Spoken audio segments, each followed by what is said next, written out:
Hallelujah. मुझे सुनने वाले हर एक को जल्द आने वाले यीशु मसीह के नाम में आप सभी को प्रेम भरा सलाम।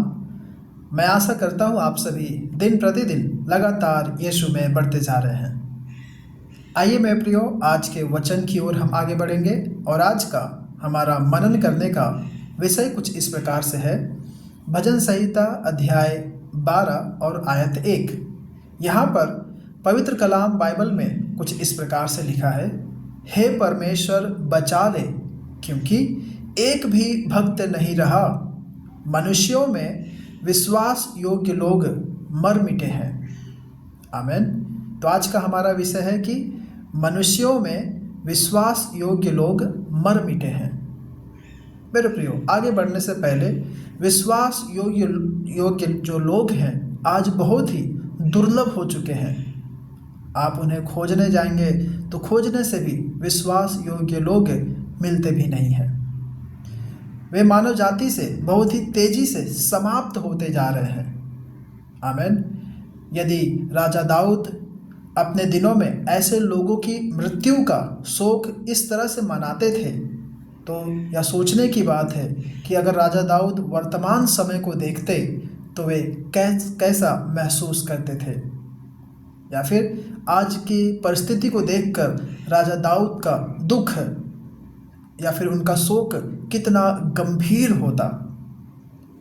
जब हम एक विश्वास योग्य व्यक्ति के बारे में सोचते हैं तो एक ऐसे व्यक्ति की तस्वीर हमारे सामने आती है जो बहुत ही भरोसेमंद हो, जो विश्वसनीय हो और निर्भर रहने योग्य हो। यदि वह कोई प्रतिज्ञा करता है तो उसका पालन भी करता है। यदि उसे कोई जिम्मेदारी सौंपी जाती है, दी जाती है, तो वह उसे पूरा भी करता है। यदि उसे किसी की स्वामी भक्ति करनी हो तो वह बहुत ही कट्टरता के साथ उसके प्रति, उस स्वामी के प्रति बहुत ही निष्ठावान बना रहता है। आमीन।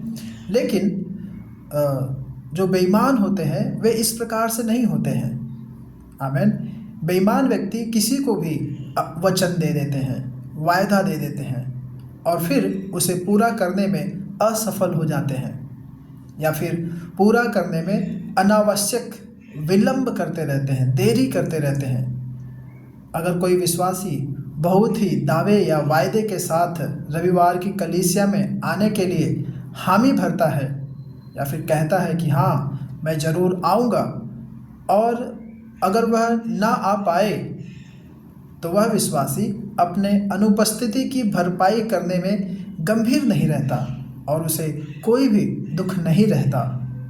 उसकी आत्मिक आशीष आज के दिन खो गई है, इसका जरा सा भी उसे दुख नहीं होता है। आमीन। तो ऐसे लोग अविश्वास योग्य होते हैं। हम उन पर कभी भरोसा नहीं कर सकते। आमीन। उनके शब्द उनके लिए कोई भी मायने नहीं रखते हैं, अहमियत नहीं रखते हैं। ऐसे ही लोगों के विषय में राजा सुलेमान ने कुछ इस प्रकार से कहा है, विपत्ति के समय विश्वासघाती का भरोसा टूटे हुए दांत और उखड़े हुए पांव के समान है। नीति वचन अध्याय 25 और आयत 19 में आप इन वचनों को पढ़ सकते हैं। लेकिन मेरे प्रियो, परमेश्वर विश्वास योग्य लोगों को खोज रहे हैं।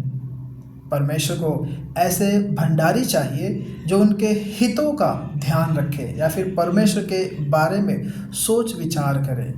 पहला कुरिन्थियों अध्याय 4 और आयत 2 में आप इस विषय में पढ़ सकते हैं। परमेश्वर को ऐसे शिक्षकों की आवश्यकता है, ऐसे टीचर्स का आवश्यकता है जो मसीही विश्वास की महान सच्चाइयों को दूसरों को सौंपने में या फिर दूसरों तक पहुंचाने में विश्वास योग्य हों। आमीन।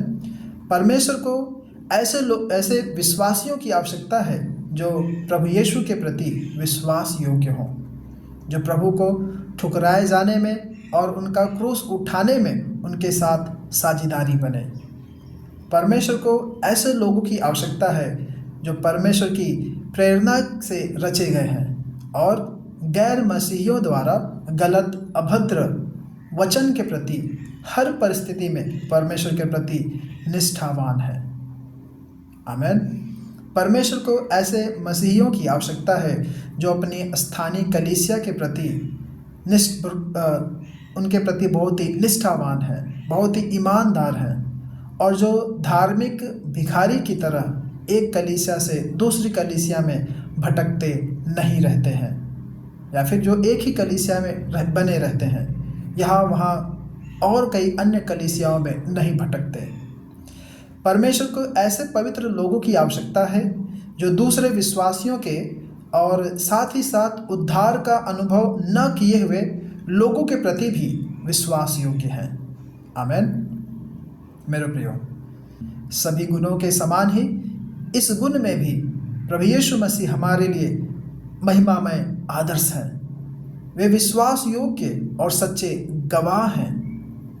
आप प्रकाशित वाक्य अध्याय 3 और आयत 14 में इन बातों को आप पढ़ सकते हैं। वे परमेश्वर की बातों के संबंध में एक दयालु और विश्वास योग्य महायाजक हैं। आमीन।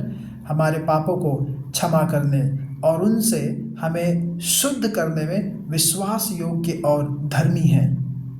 आमीन। परमेश्वर के वचन सच्चे हैं, उनकी प्रतिज्ञाएं टलती नहीं हैं और उनके मार्गों पर पूरी तरह से भरोसा किया जा सकता है। वैसे तो मनुष्य विश्वास योग्यता को बहुत अधिक मूल्य नहीं देता या फिर मूल्य प्रदान नहीं करता है, परंतु परमेश्वर बहुत अधिक मूल्य देते हैं, कीमत देते हैं विश्वास योग्यता को। आमीन। प्रभु यीशु ने अपने चेलों को चेलों को विश्वास योग्यता की सराहना इन शब्दों से की कि तुम वही हो जो मेरी परीक्षाओं में लगातार मेरे साथ रहे, और जैसे मेरे पिता ने मेरे लिए एक राज्य ठहराया है, वैसे ही मैं भी तुम्हारे लिए राज्य ठहराता हूँ।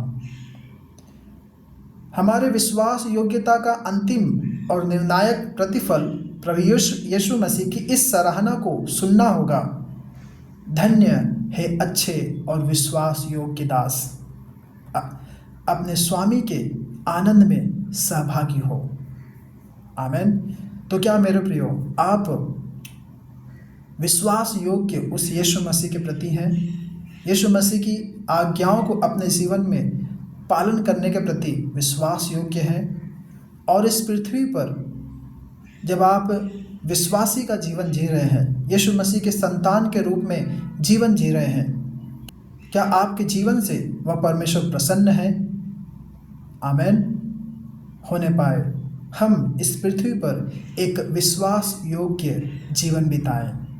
आमीन। नहीं तो जैसा कि हमने पवित्र कलाम में, बाइबल में शुरुआत में पढ़ा, हे परमेश्वर बचा ले क्योंकि एक भी भक्त नहीं रहा, मनुष्यों में विश्वास योग्य लोग मर मिटे हैं। मेरे प्रियो, हम अपने आप में नमक रखें, उस यीशु मसीह के गुणों को अपने अंदर रखें। यीशु मसीह आप सभी को इन वचनों के द्वारा आशीष करें। धन्यवाद।